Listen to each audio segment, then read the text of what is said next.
Hey guys, welcome back to TOEFL with Juva.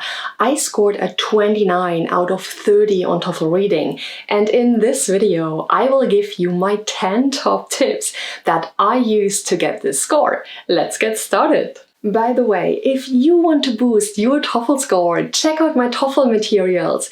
Here you can find templates, courses, sample answers, and much more to boost your score. To access the TOEFL materials, click on the link in the description.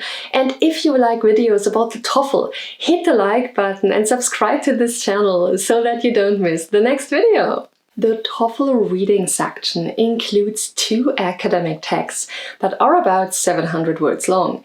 You have 35 minutes to answer 10 questions for each text, so you don't have a lot of time for each question. Tip number 1 is don't spend too much time reading the passage. In TOEFL reading, each passage is full of details to distract you. It's impossible to remember them all while reading through the text once. You only need to answer 10 questions, so don't waste time trying to understand the whole passage. Instead, go directly to the questions. Start with reading the question and then skim the passage to find the relevant information. When you have found it, read that part of the passage carefully and then answer the question. Next, identify the question types. Guys, make sure you get used to the different types of questions in TOEFL reading. There are many different types and you must have strategies for solving them. If you don't know what the question asks you to do, it's very hard to find the correct answer. But if you have seen such a question before and know how to deal with it, you can save a lot of time. All you have to do on test day is identify what type of question you're looking at, and then you know how to solve it.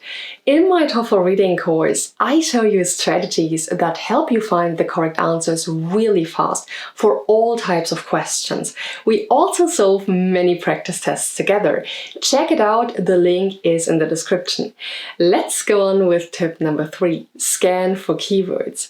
Once you know what type of question it is, see if there are any keywords that can help you find the correct answer. A keyword is something that cannot be paraphrased easily, such as a person's name, a place, or date. For example, the word president in the text may be paraphrased as leader or head of state in the answer choices. Those are not keywords. By contrast, Abraham Lincoln is a keyword that you can scan for in the text. It will be the same in the text as it is in the answer. Look quickly through the text until you find that word and read around it to find the correct answer choice. Note that technical words or concepts can be keywords too, because they are hard to substitute with another idea. Next, I want to stress that it's important to read more than just a sentence with the keyword. The TOEFL test makers want to see how well you understand the flow of a passage, not just pick out a few words. Therefore, the text often has topic changes around the keywords. For example, the keyword may be Allosaurus. One sentence says, Allosaurus and T-Rex were both predatory dinosaurs that roamed the area that is now the United States. You might then pick an answer choice that is Allosaurus and T-Rex roamed the Earth together. However, the next sentence could be, however, Allosaurus became extinct about 100 million years before the first fossil evidence of T-Rex appeared. In other words, they did not roam the Earth together.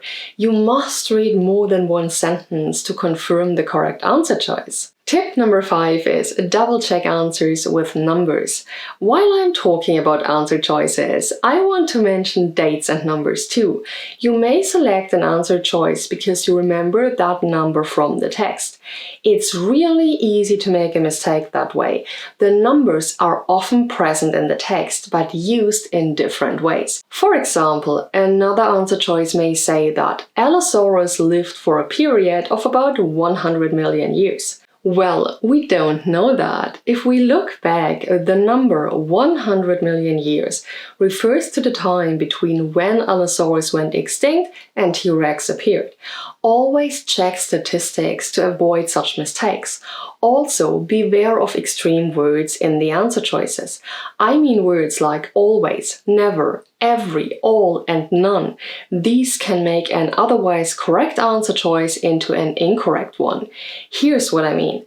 Let's say the text is talking about hibernation. It says that bears usually hibernate about 5 months in snowy regions, but longer in places of extreme cold, such as Alaska. Now, a correct answer choice is bears often hibernate for 5 months in snowy regions. By contrast, an incorrect answer choice uses an extreme word, like always. This is almost the same answer. Bears always hibernate for 5 months in snowy regions. But do you see how the extreme word makes it wrong? Sometimes bears in places like Alaska hibernate longer. Always is too strong. We will move on to tip number 7. Use prefixes and suffix clues. Sometimes you run across a word you don't know. That's normal. The TOEFL is testing how well you deal with that situation. Therefore, it uses many words in different forms. For example, you probably know that a predator is an animal that hunts other animals. Adding a Y turns it into an adjective, a predatory animal. The noun version uses ION at the end. Predation is common. It helps to look at the root word and see if you know other words that are similar. Pay attention to letters added at the start and ending. None makes a word negative, right? You can turn verbal into nonverbal, which means not using speech. Un is also negative. Uncomfortable is not comfortable. These little sets of letters are called prefixes at the start of the word and suffixes at the end of the word. They're useful ways to try to find the meaning of new words you don't know. Tip number 8 is cross off wrong answers. Now, this may sound easy, but if I'm debating an answer, I write the letters A, B, C, D on my scratch paper to show each answer choice. Then I search for the clues in the text. I cross off each one that is definitely wrong. I do this because sometimes I find the clues out of order. I don't want to waste time reading the same answer choice again and again. Once I've marked off the wrong ones, the remaining one is the best choice. Next, answer all questions. Sometimes you just can't figure out the correct answer. If that's the case, mark one of the ones you think might be correct. There is no penalty for a wrong answer, and you may just guess correctly. Plus, if you have time at the end of the test, you can go back and try to solve it. Finally, you need to stay focused. TOEFL reading is long and uses many different sentence structures. It has unusual words and lots of details. A passage may be about a subject you have never heard of. It's hard to concentrate on all that information, but you need to keep on task to finish the reading section in 35 minutes. If you find your mind wandering, read the question again and look for the information you need. That's it. That's 10 top tips I use to score a 29 out of 30 on TOEFL reading. I hope this video was helpful to you guys. If you have any questions or a video wish, comment below and I would love to see you here next time. Bye bye! By the way, if you want to boost your TOEFL score, check out my TOEFL materials. Here you can find templates, courses, sample answers, and much more to boost your score.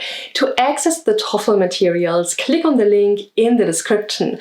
And if you like videos about the TOEFL, hit the like button and subscribe to this channel so that you don't miss the next video.